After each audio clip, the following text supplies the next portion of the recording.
Welcome to episode 3 of The Radical Narrative. I'm your host, Mylan Tatusis, coming at you from rural Saskatchewan, indigenous prairie territory. Today on the episode, I'm sitting with Mr. Antonio Price.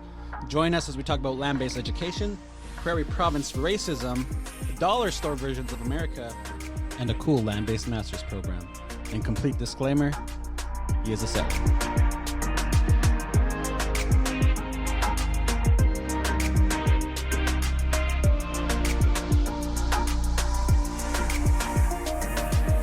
Cool. Awesome. Well, thanks for agreeing to sit with me and do this podcast. I asked you a few months ago to actually sit down with me, and I think you kind of just were overwhelmed with the request. And you didn't. You're like, I think you literally said, "I don't know what I have to offer." I'm still not sure. I think it. Well, in all honesty, I think it will be a curveball for some listeners, and they're going to be like, "Why is Mylan recording this white guy from Edmonton?" You know what I mean?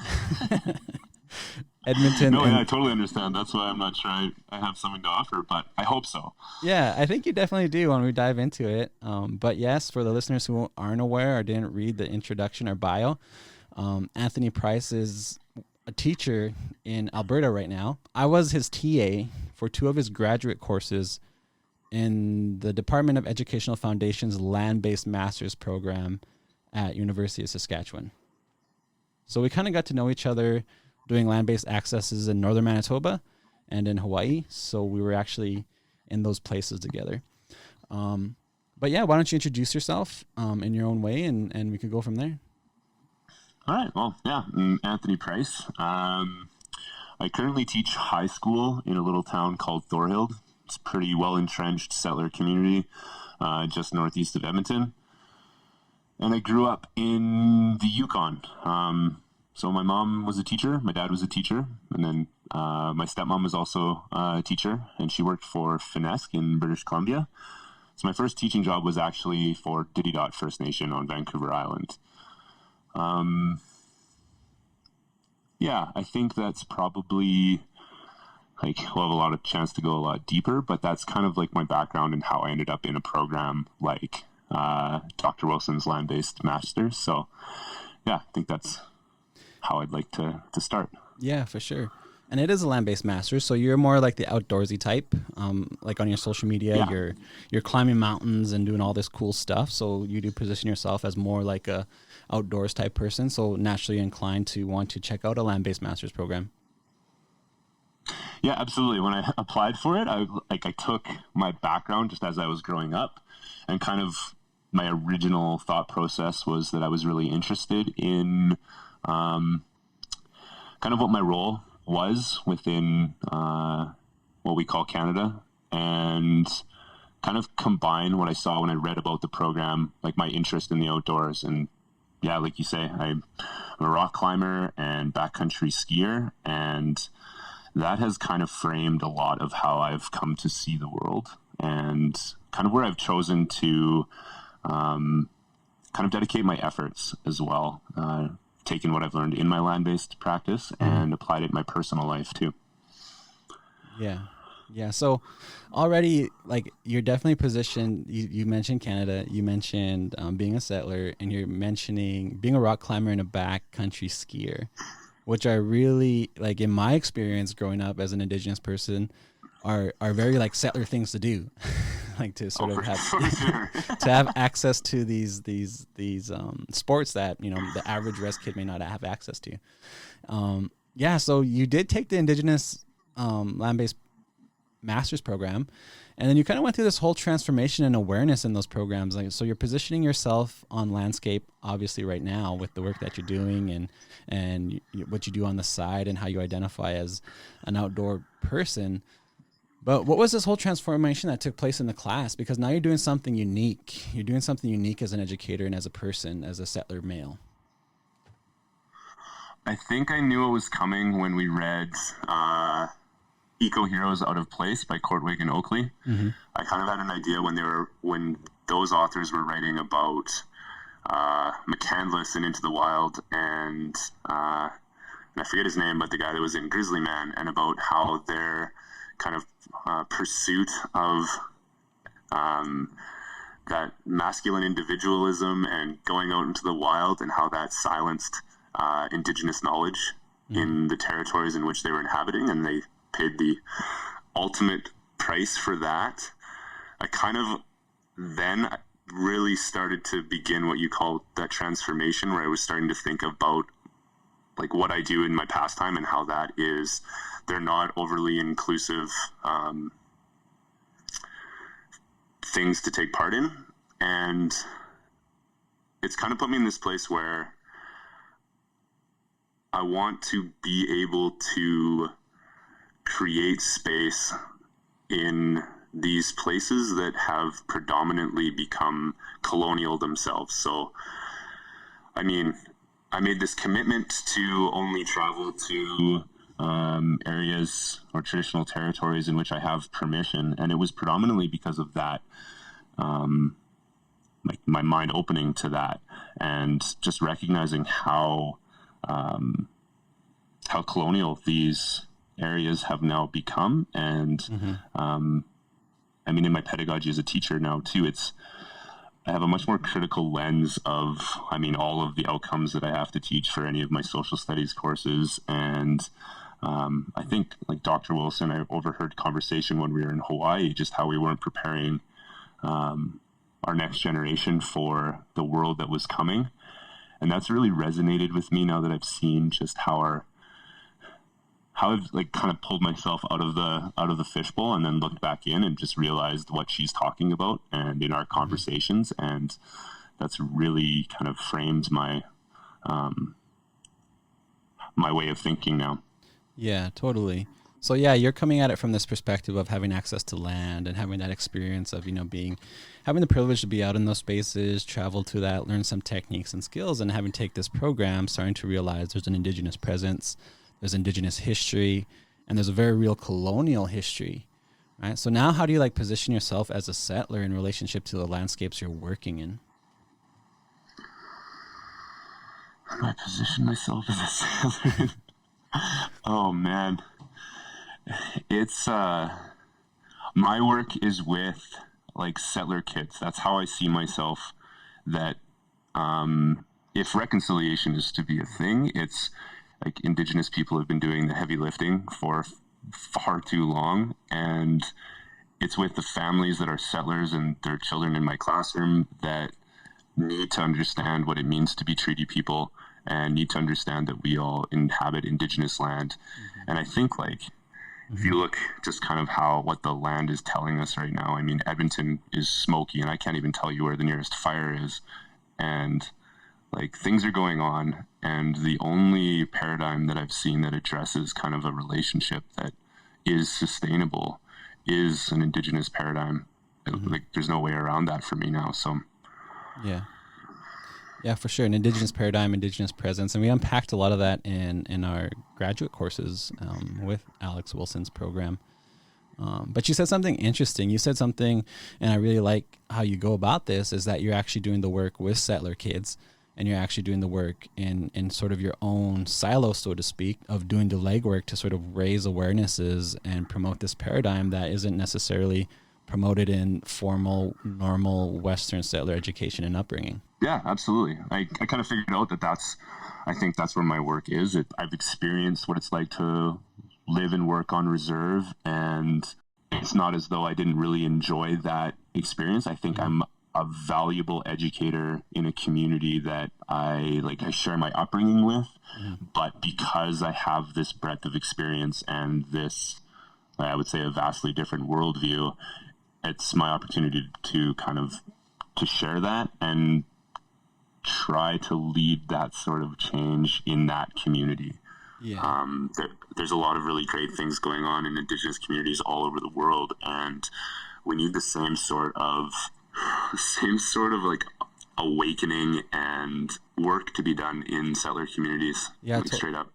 Yeah, for sure. And that's unique, because it's unique to me, and I like hearing that. And I know we've had conversations and sort of just touched base on this, and I know what you're doing over there because we always talk, and I know about your project and things like that. But it's unique to me because you're not positioning yourself in a way where you're taking up space in indigenous communities and in indigenous discussions. You're taking the work and the awarenesses you've had and applying it to your demographic of people you have access to. And I think that's important for a lot of settlers to become more aware of, because sometimes they kind of show up to spaces that are a bit more contentious with their presence, where they're more so taking space. And I think that's something I really wanted to highlight with the work you're doing, is you're literally doing the legwork with young children in your program, in your schooling, where you're at. But it's slow. I think I fundamentally took from our program like how important relationships are, and so any of the progress that I see, like I've taught a couple kids from the same family, and over the course of like 4 or 5 years, from starting to work with them to when I share that, like, I have a good enough relationship with one of them that just graduated that he wanted to go scrambling near Catamount, and I'm like, okay, I'm going to ask for permission to do so, and he actually was like, that's awesome. I had never thought of doing that, and it takes a long time to get that sort of relationship and understanding, but when it does happen, I think that's kind of the point. Yeah, that's a success story. Like that's something very refreshing for me to hear, because for me growing up, like non-native, in particular, like non-native males, even now, there's more so like a positioning and a posturing where I sometimes mostly perceive it as a threat, so to speak, or I'm just mindful that sometimes there's not a paradigm, or they're not aware of some of the conversations or some of the context of who I am as an Indigenous male. So it's really unique that we have this friendship and this partnership where we're talking about these things, and I get to see the work you're doing, in particular with young males. That's pretty unique, and I think that's pretty cool. Oh, thanks. Yeah, I know exactly what you mean. Like, it's pretty unbelievable. Like in our conversations and when I pay attention to you posting on your social media, and when I see it, like I'm in that sort of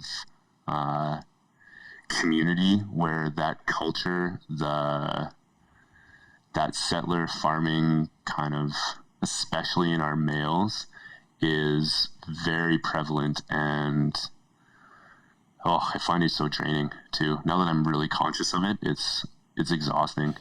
Yeah, and it's everywhere. It's like present in like almost literally every conversation you have is sort of like this toxic masculinity where you're constantly observing men posture and position themselves. And I think we're actually like, I think we're in like this social and political climate where that's just becoming more excessive. It's becoming more public now. Oh, it's not getting any easier in this province, that's for sure. Yeah, and it's an industry province, right? So a lot of our listeners, I'm assuming a lot of our listeners aren't necessarily from the prairie. In your experience coming at it from Yukon to the prairie provinces, so like Alberta, Saskatchewan, Manitoba, predominantly Alberta, what's your dynamic of you observing this landscape socially and politically? Like what are you seeing? I haven't quite figured out where this has come from, but I've always thought of, at least my experience in Alberta, that there's this general crab in the bucket syndrome where, and we're seeing it right now with who our electorate has elected and their general attitude towards people who care that aren't in industry, that if things aren't going well for people in the oil industry, that let's just pull everybody else down. And that is something that I think I've noticed kind of across the board. That's not entirely fair, because I know like there's amazing people that I have met in numerous communities in which I've lived and worked here, but that it seems to be this current that I find here where, growing up in the Yukon, I always remember this sense of community, a sense of contact between, like, I always knew I had Indigenous friends, and I was kind of just conscious of like people's humanity. And right now, maybe it's just kind of the climate that we're in. I find that that's being lost, and I don't know necessarily if that's just like an Alberta or if that's just something that's happening all over the place. But that's probably the kind of like the best thing that I can describe, or the most obvious thing I can describe. I think crab in the bucket, it just seems to speak to some of the culture that I see it in my kids in my classroom too. There's a little bit of like a resentment and an anger that I've never quite understood, coming from a place where I was really lucky. I grew up in a family where, my mom and my dad split, but I never felt unloved. And I was always surrounded by people that were working towards social justice and building community. My family were always community builders. And there's something about the prairies and some of the places that I've worked where I feel like there's something like missing in that respect. And I know that's a pretty big generalization, but I feel it pretty consciously right now. Yeah, for sure. Yeah, there definitely is like this lack of humanity. There's like a deep-seated hate, and sometimes you talk to people and they don't even know where that hate comes from. It's just an assumed perception they have of indigenous people, assumed perception they have of people who want to do community work in general. But you said something interesting. You said crabs in a bucket. So elaborate on that. Do you mean like crabs in a bucket where there's just like toxicity bringing other people down constantly, or there's like a hate? Yeah, it's like the theory that if you have crabs in a bucket, when one tries to run out, the other ones will grab it down. Yeah. And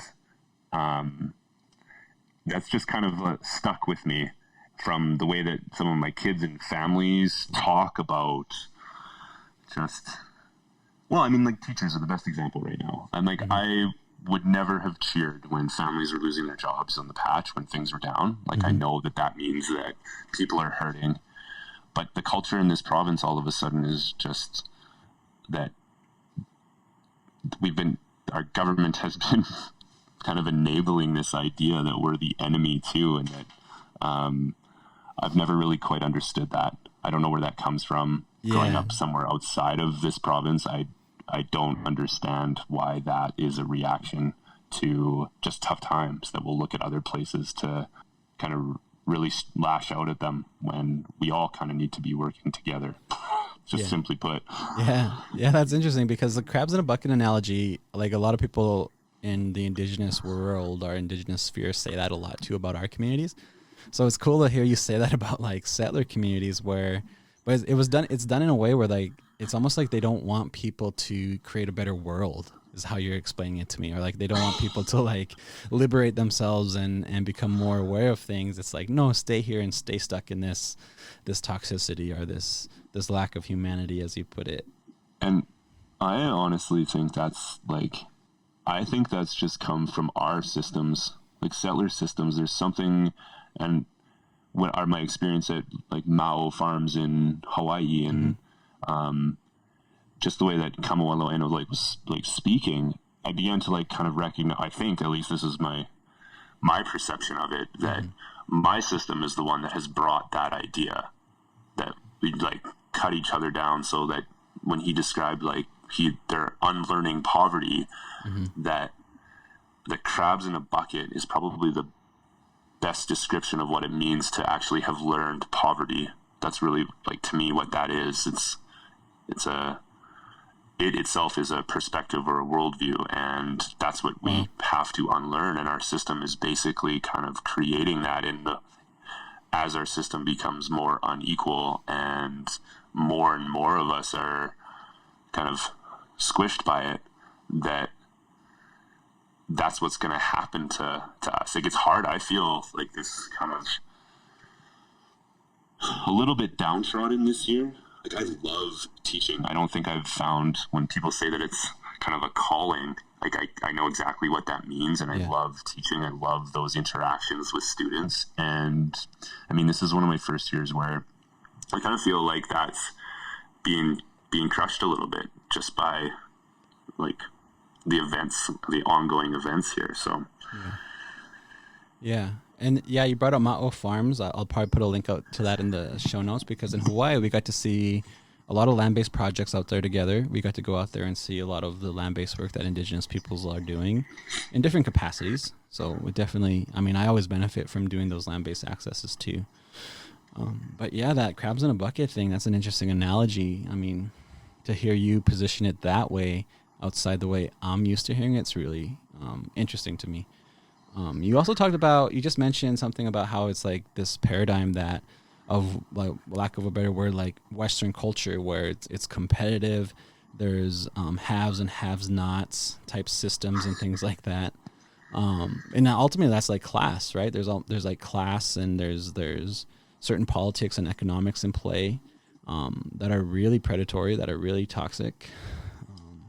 Yeah. Can you speak to that a bit? Like just give them some dynamic or give some conversation about what's, how you're perceiving the world in that way. Like what are the toxicities that you're talking about here?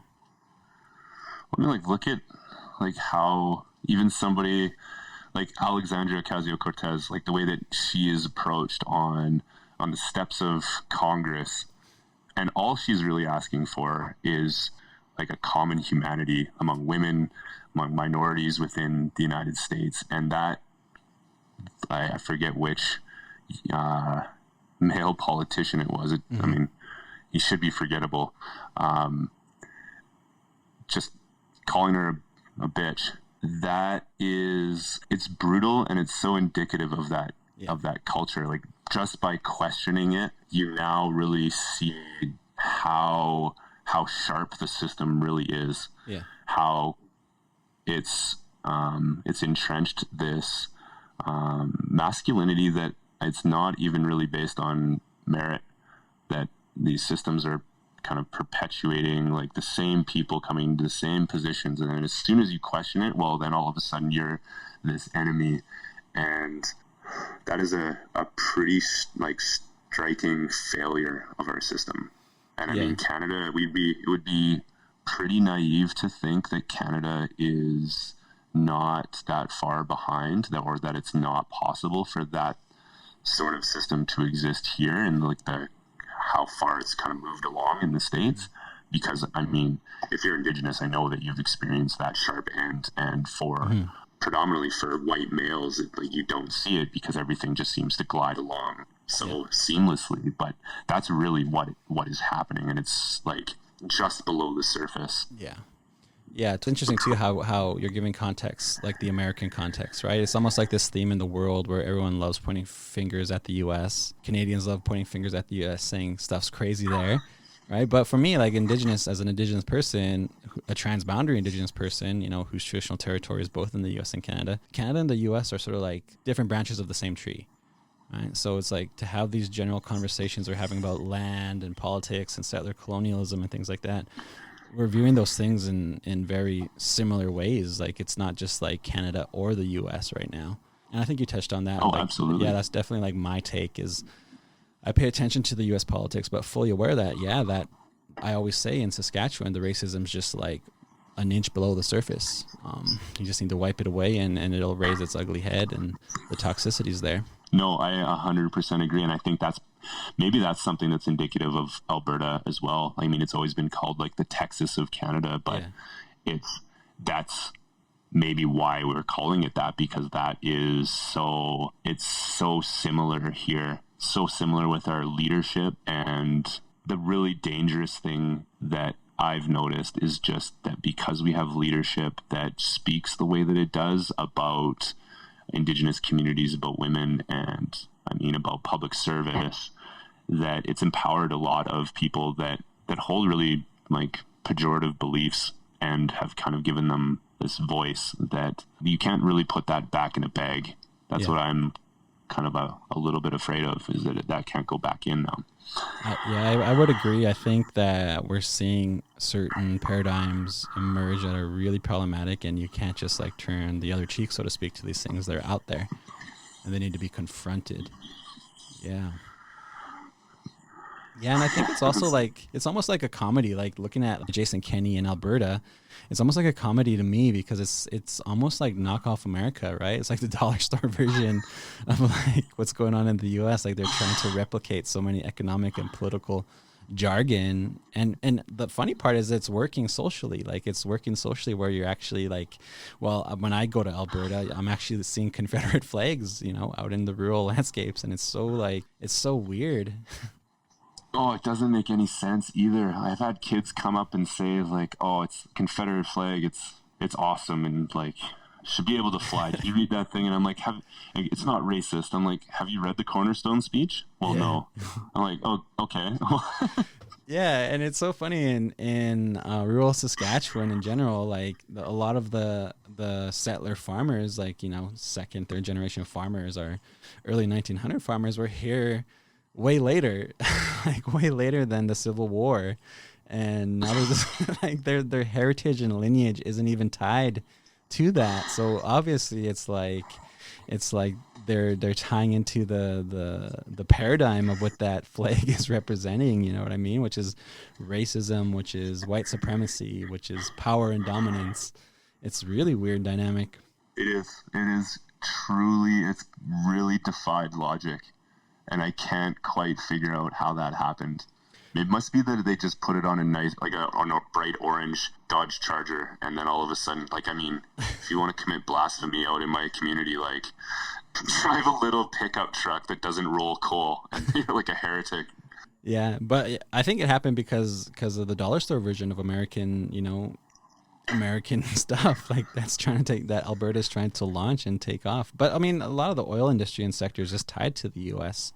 I know they like Calgary. They say is like is basically going to like it's almost as if you're in the U.S. when you're in certain parts of Calgary. What I don't understand either is this connection to like that oil has almost. I've seen people with license plates, or not license plates, bumper stickers now. They're like, I love Alberta carbon or CO2. Mm-hmm. And I don't understand how this industry got so tightly attached to their identity here.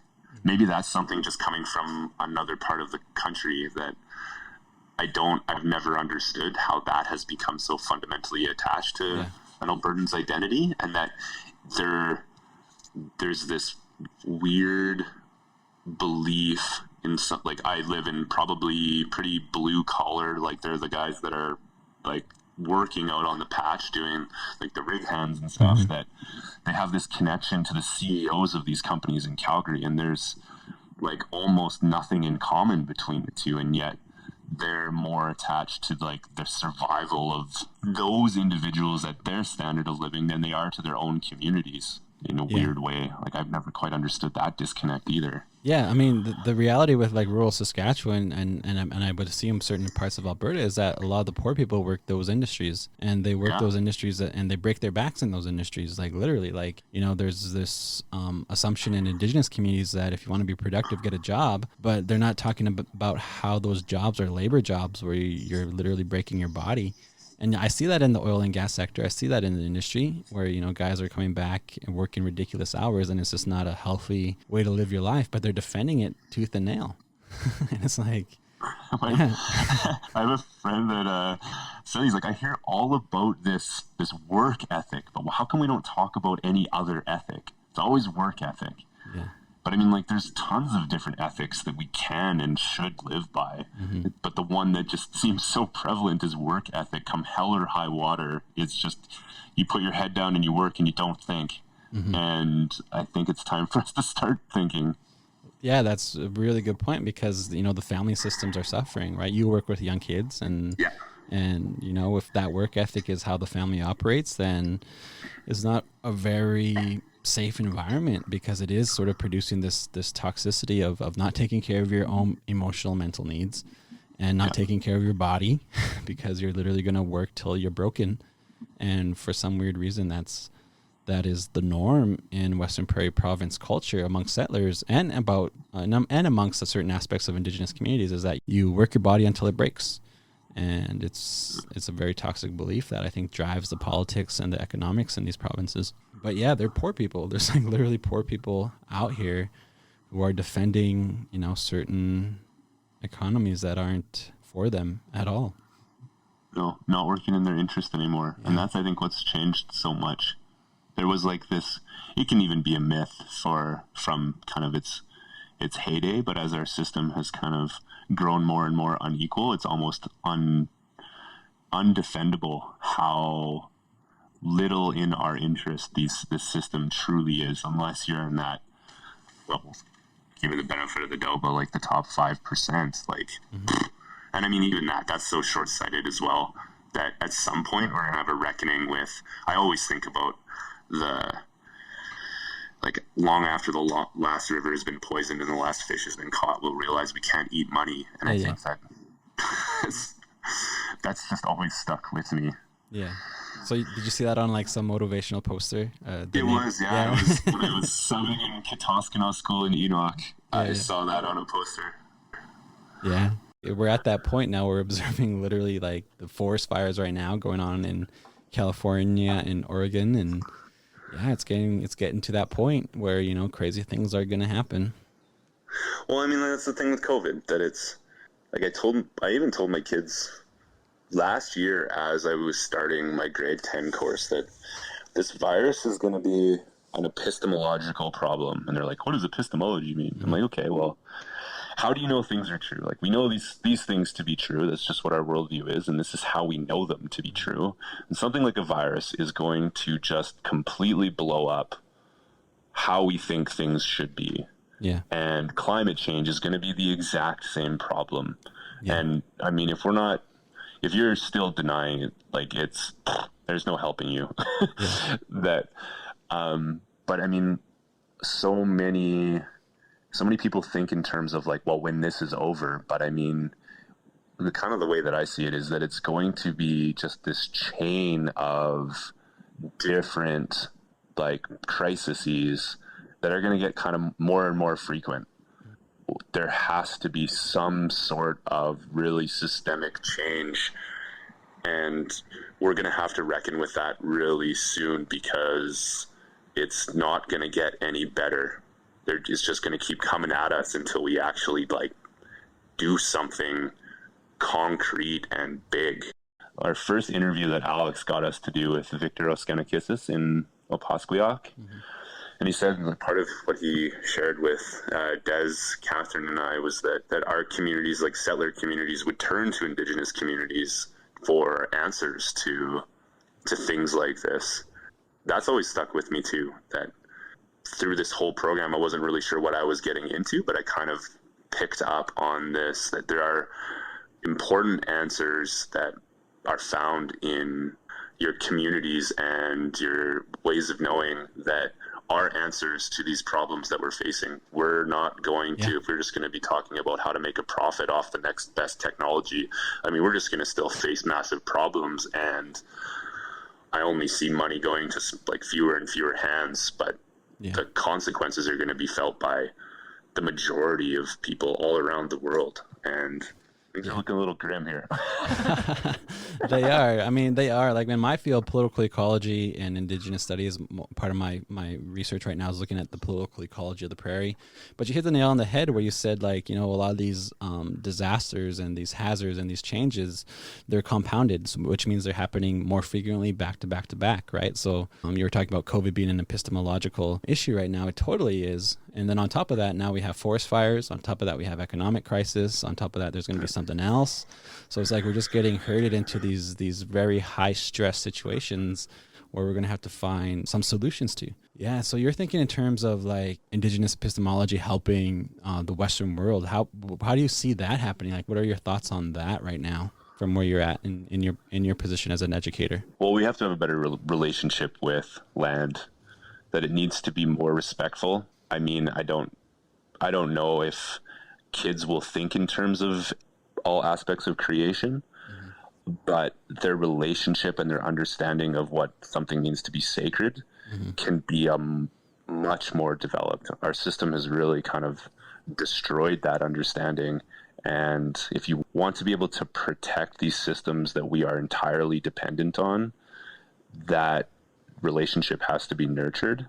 And I mean, like, settlers have huge footprints, ecological footprints. So it's got to be in those communities where the most change can happen. I mean, indigenous communities are doing the work in my eyes, and like settler communities, especially in the prairies right now, are not, which is also kind of strange to me, because I think farmers kind of come from this worldview where they have this relationship to land that is more, I mean, it ain't perfect, but it's more connected to the land than I think urban populations are.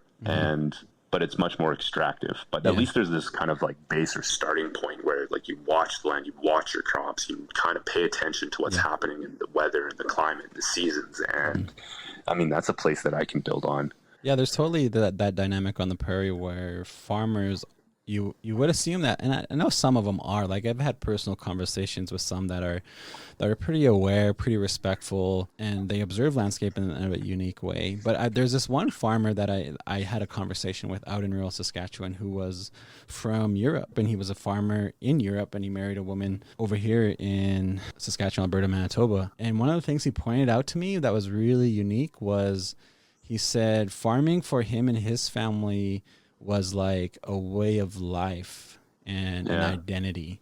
And that's how it's always been. Like it's an identity and a way of life. It's almost like a culture. Like he was explaining it like a culture. But when he came to America, and it was almost like he viewed it as being cultureless, where it was more so economic, more so very like data based, like extraction. Like he was highlighting the extraction industry, and I always found that interesting, is like this disconnect from being like a farmer on a cosmological level in relationship to land, and then all of a sudden switching to being a farmer in an economic sense, where it's an occupation more so than an identity. There's still some of that here. Now that you mentioned that, like we've even had that discussion in our office, because like a lot of the people that work in the school, like in the administration part of our building, are also farmers too. And they were trying to explain to my roommate, who's a city guy, just what it meant to like for farming to be a way of life. And he didn't quite understand it. So I mean, that it exists a little bit in some of the spaces that I occupy, but I can see what your conversation describes, that I lived in France for a short while, and there is, I don't know, honestly, I can't even really explain it, but there is something long-seated and cultural about that particular, like that practice, and it's definitely, we're kind of at the more, whatever you would call it, capitalist, or how the industry has kind of taken over the whole mechanism of farming. Yeah, it's cool how you brought up Europe, because I've been to Europe and traveled there a few times, and it's always interesting how like when you get into rural Europe, like Italy and France, there's like this culture with a land-based practice, but it's tied to food, it's tied to like cuisine, it's tied to like regional dialect, it's even tied to certain crafts and trades. Like we were in northern Italy one time, and there was a furniture maker he was a furniture maker. Like that was his whole identity. And it was so weird to see somebody have an occupation and trade as making furniture, like handmade furniture, and then him, talking through translation, explaining the trees, where the trees come from and things like that. And I was like, holy shit, this is an amazing conversation. But then you come to rural Saskatchewan and it's like, what's the cuisine here? Like what's the long seated identity amongst these people? And you definitely hit like a depth to it. Like it's not that deep with some settler cultures. And I've always wondered that, like it's real, like even today, it's really hard to find homemade pie. Just to be on a surface level conversation, right? And it's really hard to find like certain aspects of how things were, because everything's just been modernized and everything's been like surface level, where it's almost like people are just going through the motion of what it is to do your occupation out here. And contrasting that with Europeans, it's like there's major differences with what's going on in Europe and settler culture in Canada. And I remember joking with some Italians and saying they were referring to them as the lost children that took off to America. And they don't want them back, and we don't want them. So it's like they're just like this weird culture, subset of a culture. So they don't identify with them. And it was just a really interesting conversation to see and unpack that dynamic of culture tied to landscape in Europe versus here. I wish I had actually taken our program before I went to Austria for a summer school. I just signed up because the government was providing a grant for anybody that was willing to go study the Americas, but in Austria.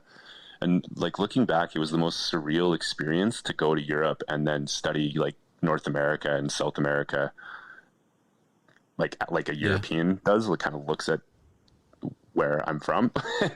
And I wasn't like academically prepared for it. I just was interested in kind of seeing how it worked. And now knowing what I know, I would have had much better questions and would have been much better engaged in it, but it was just so weird. I got asked like questions about like what Canadian music was like and like what's it rooted in. I'm like, I have no idea. Like,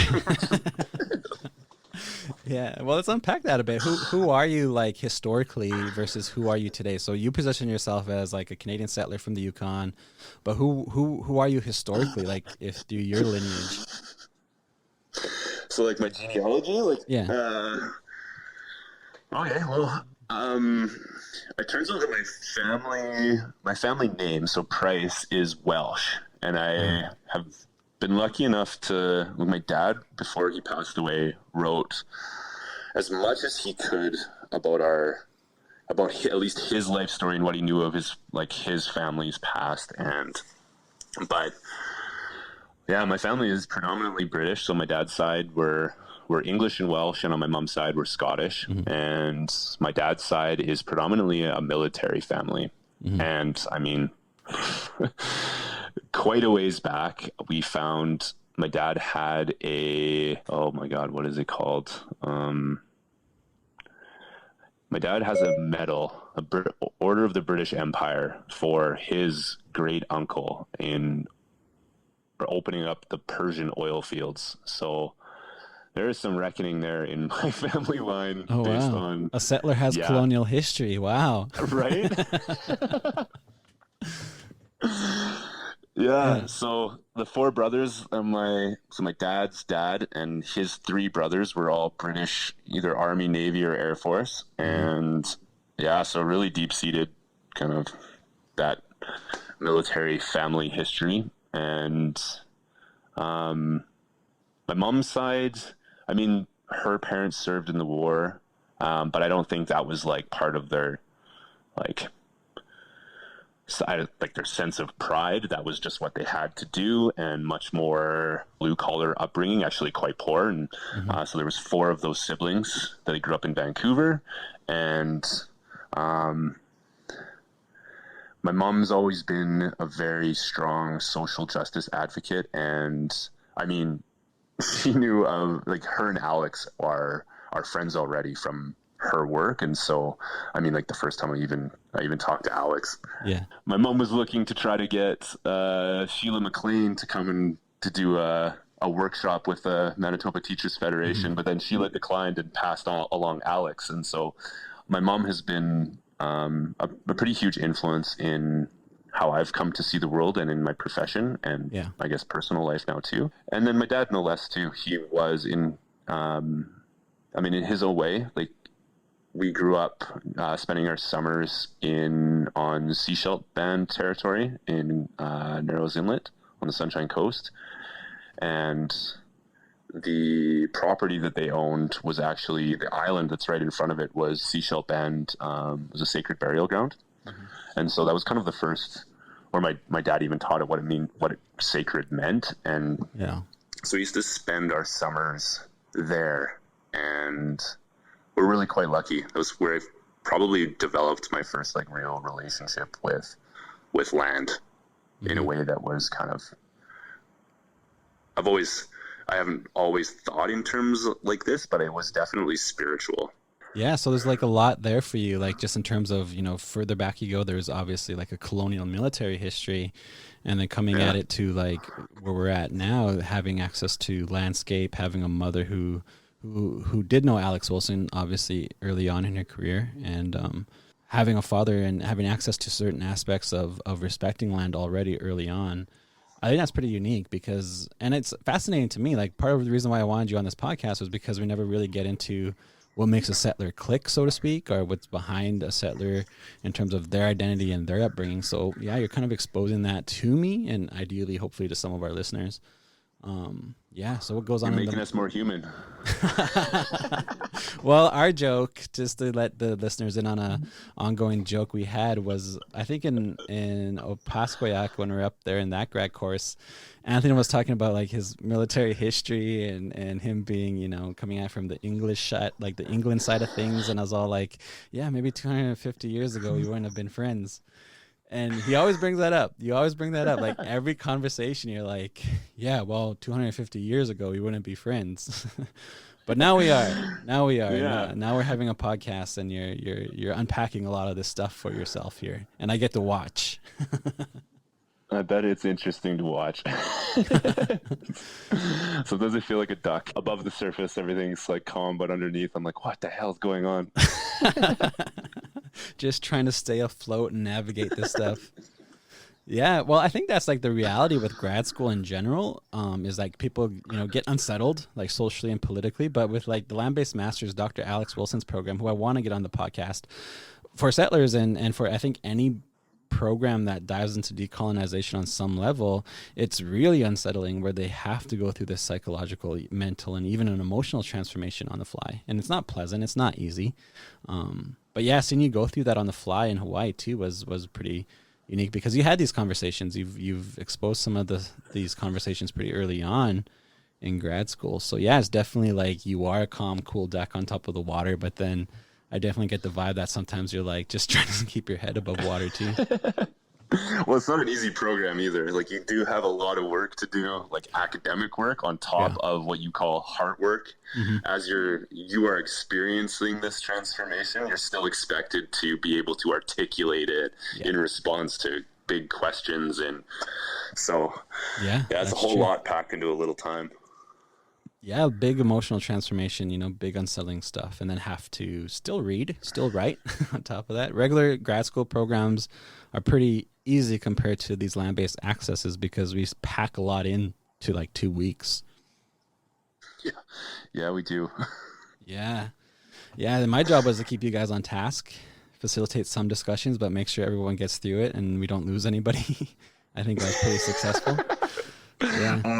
I would... If I can share, like, my favorite part of the whole experience was when we were traveling from Oahu to the Big Island, and we were already late for the flights, and we're running around trying to find tickets to the next flight because we're going to miss this one. I look over and you're already in the line to get through security to catch the flight we were supposed to be on. I'm like, what the hell is he doing? Why are we running around and he's already going? But after you explained it, that Alex was just like, just get on that flight, get the rental cars, we're good. I'm like, yeah, I totally understand. That's what I would do. But I was under direct orders to get there first so that if everything falls apart, which it kind of did, at least somebody's over there to like try and get things back together again. Yeah, totally. That's that's sort of like the jive of the program is it's like an orchestrated chaos. It's an orchestrated chaos, and we all get through it together. And yeah, it's pretty transformational. But yeah, I mean, it was a fun job. I liked it. I definitely would do it again. Yeah. I would too. Yeah. So yeah, for our listeners, there's a land-based master's program at the University of Saskatchewan, Dr. Alex Wilson's program in Ed Foundations. If you're interested, if it sounds interesting to you, you should check it out on USask website. I'll probably post a link in the show notes for sure. Yeah. And then, we kind of have some pretty cool bonding moments. I mean, I think I got to Hawaii pretty early to help organize and set things up. And I think you got there pretty early too. And I did, yeah. I wanted to do the typical seller thing and just see Hawaii, go to Pearl Harbor, and that was all pretty boring, to be completely honest. In hindsight, I've really noticed that like it doesn't really matter what you're doing. You got to be doing it with friends. Community is what makes things interesting. You so many people just wander around looking at old things. I guess I really wanted to see the USS Missouri because I used to love Under Siege with Steven Seagal, and my dad was in the Navy, so I just wanted to go see this thing, and here I am walking around by myself in Pearl Harbor with a bunch of other white people, and I'm like, this is not that interesting. Dude, I remember being in Hawaii and hearing that you were coming, and that was something you wanted to do, and I was like, okay, yeah, I guess that's something he would want to do. Makes sense. And then, for me, like when I first went to Hawaii, I was actually doing a shared class with the University of Victoria Indigenous Governance and University of UH Manoa Indigenous Politics. And we got welcomed by my classmates over there, and we got my friend Katie Kamehameha took me to the north side of the island to meet her family and her uncle, and we all ate. It was really awesome. It was amazing. And I never really experienced Waikiki, and I never really experienced Honolulu in that way. I never been to Pearl Harbor, not even yet. I haven't been there yet. But then when I was asked to be the TA, I had the student Anthony Price who wants to go check out Waikiki, and I'm sitting there like in this position of like, okay, there's this guy who wants to check out Waikiki. I've never been there, and he's just new to the game. He's on his path of becoming woke. So how do I support this guy without like shutting him down? So anyways, it boiled down to us actually taking a walk down Waikiki, which is weird. It's almost like you're walking down like Vegas, like the Vegas Strip. It's busy. It's it was noisy. borderline romantic. Well, there's a few of us, so it wasn't just me and you. But the romance did come later when you said you wanted to go see the fireworks.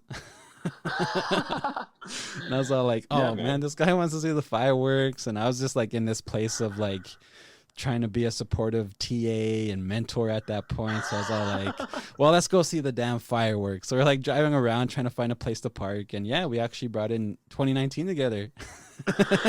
Yeah, we saw basically, would that be the last or the first of the year or of that year where we like, because of the way where you are on the globe, is that the last place you'll see the sunset or the first place you'll see the sunset? Oh man, that's a tough question to ask me on the fly on my podcast. I know, right? I'm supposed to ask the tough questions. Anyway, it was surprisingly good considering how colonial it was. Yeah, it was definitely like a different culture clash. And I know I was thinking, oh, this guy's gonna be like at the end of the whole course, he's gonna be like, oh man, we went to Waikiki type thing. After everything we experienced. But it was funny too because you got the discount Airbnb. It was funny because I was on a budget, you were on a budget, and I just stayed on campus because me being there before knew that was the most affordable, safest place. But you actually went the risky route and got the cheapest Airbnb you could get.